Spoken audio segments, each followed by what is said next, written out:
raffinement, zij is echt ongekend. Het is een maat, haar ook zee, en je weet, zij is buitengewoon en gezellig. Eens nog niks, nog niks is chic. We zijn bij de voorstelling op Chorus Line, ze zijn nu nog bezig en zo meteen gaan we naar boven. En aan het einde van die fantastische voorstelling dan gaan we een actrice overvallen die hierin zit. Want zij gaat de hoofdrol spelen in My Fair Lady, Eliza Doolittle, de musical die wij volgend seizoen gaan maken. Ze heeft auditie gedaan, ze weet van niks, dus we komen oplopen en zeggen: jij wordt Eliza Doolittle. Dat is spannend.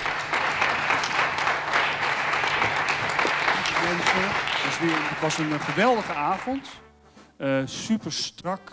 De show zien jullie er te gek uit.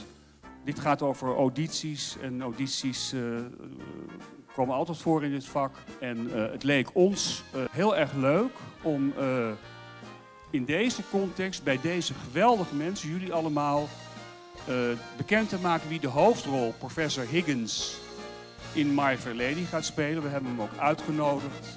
En dat is natuurlijk een mooi moment. En dan zijn jullie de eerste die dat weten. En ja, ik wil hem er eigenlijk bijhalen als jullie dat goed vinden. De rol van professor Higgins gaat gespeeld worden.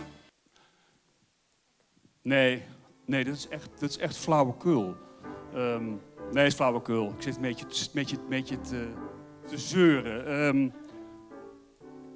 In de My Fair Lady, die Dommega van Cornelissen in 2017 gaat brengen, wordt de rol van Eliza Doolittle gespeeld door Esmee Dekker!